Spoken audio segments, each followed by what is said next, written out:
we're right to run. Race number 9. Red light turned on. Favourites heat stage, yeah.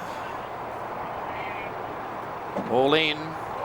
Gates open. Oh, Anastasia jumped in the air, did a belle de jour. She's out the back early. Shines it out wide away well, and going forward is King's Rule, and Carly right up there as well. In company there with Got My Thrills over on the inside, who's now 5th, and Rockamore's up to 4th. A length and a half to Love Express and Federal Agent. Further back in the field to Spirit of Spree, and Barnun's on the outside. East Asia's out second last, and Fabulon over on the inside is last of all. So Carly and Shijin by a length and a half here from King's Rule, and Rockamore's on the outside. Further back to Got My Thrills, Love Express, and then Federal Agent. A length and a half away too. Next one there is Spirit of Spree, and Barnun's on the outside. East Asia is still second last, about 8 or 9 lengths off the leader, and Fabulon the rail is last of all. It's Shijin from Carly. Rockamore going to 3rd. 4th King's Rule. 5th the outside Got My Thrills. A length and a half to Love Express, Federal Agent, Barnum, Spirit of Spree. East Asia is still second last, and Fabulon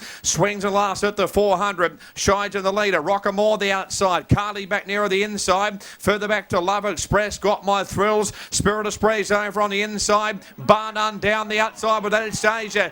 East Asia and Barnun out wide. Barnun, East Asia. East Asia and Barnun. Barnun, East Asia. East Asia the outside just in front. East Asia's one from Barnun. 3rd Spirit of Spree.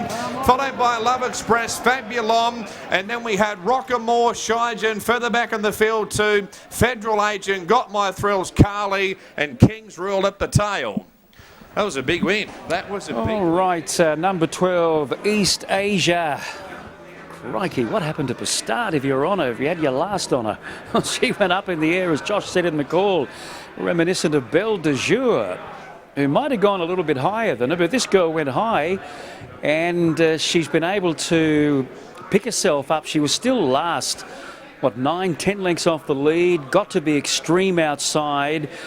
Barnun tried to go with her, but was never really a chance of beating her. I felt she always had the ascendancy, East Asia, but Barnun was good. Spirit of Spree has come from off the speed, and Love Express, 12, 7, 9 and 6. We might have vision of what happened there at the start.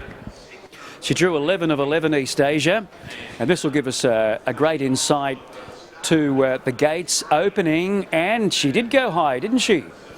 She almost struck ahead on top of the uprights. Luckily, Luke Dittman had his head tucked in underneath because he's a tall fella. Luke, as we have a look at one more time, let's see how high she went. We might just slow this down a little bit. And, well, yeah, he ducked his head. Oh, dear, oh dear. So she's just, the gates have opened, and she's just leapt up in the air on her own accord. So clearly on that, the right result, because nothing went right for her. Barnun was really good. We'll mark him down for the future. Spirit of Spree and Love Express. We might just hang around and catch up with Rob Heathcote.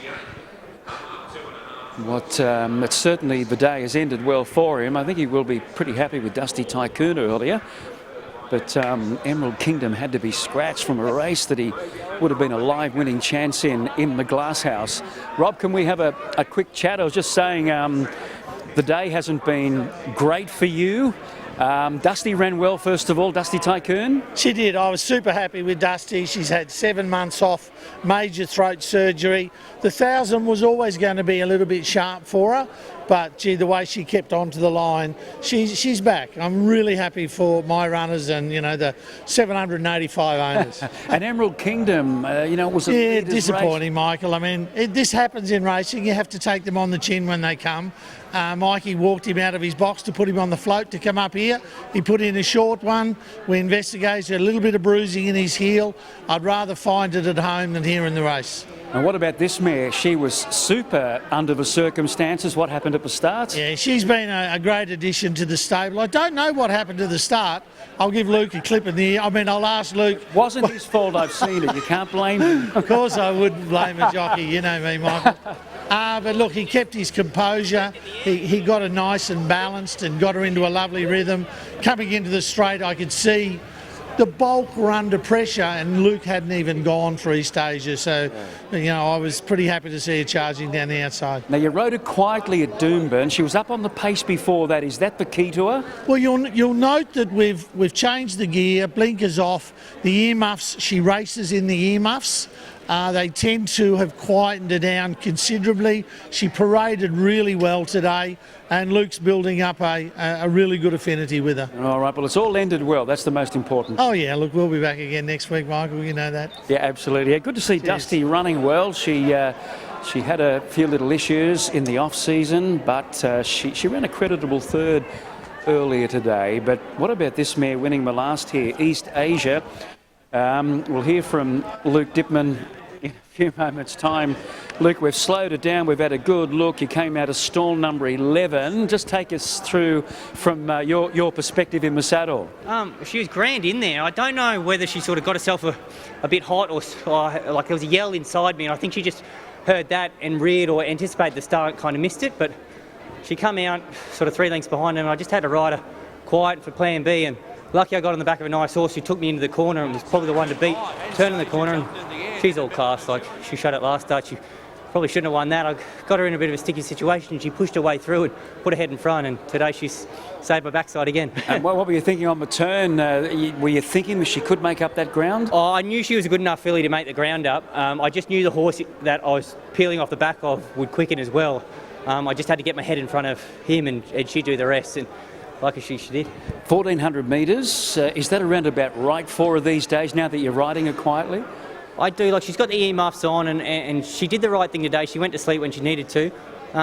She might get further. It's a chat I'll probably have to rob with, but early on when I first started, I always thought she might be a miler, so she's getting there. I think while she's winning these races, especially 1,400, like, there's no... Why not? Why not? Okay, why not? Well done, Luke. Thank you. Okay, yep. So that's the story there after the running of the last here at the Sunshine Coast. Folks, it's